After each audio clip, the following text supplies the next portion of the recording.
Hello everyone. तो हम आज बात करने वाले हैं खेसारी लाल यादव जी और शिल्पी राज का एक बहुत ही बेहतरीन बोलबम सॉन्ग के बारे में, जिसका पोस्टर आ चुका है और फुल वीडियो सॉन्ग का रिलीज डेट भी आ चुका है। और इस गाने को लिखे हैं अभिनव प्रताप सिंह जी और इसमें म्यूजिक दिए हैं प्रियांशु सिंह जी। और इस गाने को गाए हैं खेसारी लाल यादव जी और शिल्पी राज जी, जो कि आपको स्क्रीन के ऊपर दिखाई दे रहा है। जिस सॉन्ग का टाइटल रखा गया है भांग के सवाद। जी हाँ, भांग के सवाद। और आम के सवाद के बाद सीधे भांग के सवाद सावन में आ रहा है और बहुत ही ज़बरदस्त होने वाला है, क्योंकि आम के सवाद तो बहुत सुपर डुपर हुआ और भांग के सवाद बहुत ही ज़बरदस्त होने वाला है, क्योंकि ये पार्ट 2 है।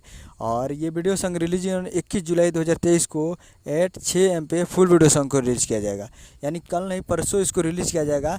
31 तारीख को सुबह 6 बजे तैयार रहिएगा, फुल वीडियो सॉन्ग को रिलीज़ किया जाएगा और काफ़ी बेहतरीन होने वाला है। और आम के सवाद के बाद भांग के सवाद पे आ गए हैं खेसारी लाल यादव जी और बोलबम है।